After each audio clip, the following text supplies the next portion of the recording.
بسم اللہ الرحمن الرحیم۔ سامعین محترم، اللہ تعالیٰ نے قرآن پاک میں ارشاد فرمایا وَرَفَعْنَا لَكَ ذِكْرَكَ، اور ہم نے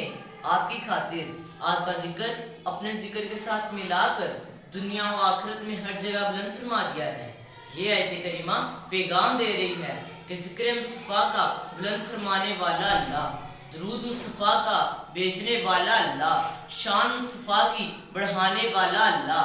آمد مصطفیٰ کی انبیاء سے اعلان کروانے والا اللہ، ولادت مصطفیٰ کی کعبے کی چھت پر جھنڈے لگوانے والا اللہ، میلاد مصطفیٰ کا بیٹے تقسیم کرنے والا اللہ، معراج مصطفیٰ کی سواری بھیجنے والا اللہ، چہرہ مصطفیٰ کا والضحیٰ کہنے والا اللہ، زلف مصطفیٰ کی واللیل کہنے والا اللہ، پیشانی مصطفیٰ کی طٰہٰ کہنے والا اللہ، سینہ مصطفیٰ کا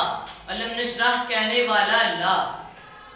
چادر مصطفیٰ کی مزمل کہنے والا اللہ۔ معلوم ہوا کہ جس کا ذکر خود خدا کرے، جس کا واصف رب العلا ہو، جس کا نعت خواں مالک ارض و سما ہو، اس کے ذکر کی بلندیوں کا عالم کیا ہوگا۔ بقول شاعر درے نبی پہ جبھی ہماری جھکی ہوئی ہے جھکی رہے گی،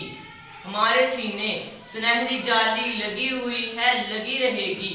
خدا ہے ذاکر میرے نبی کا کبھی نہ ذکر ختم ہوگا، ازل سے میرے نبی کی محفل سجی ہوئی ہے سجی رہے گی۔ والسلام۔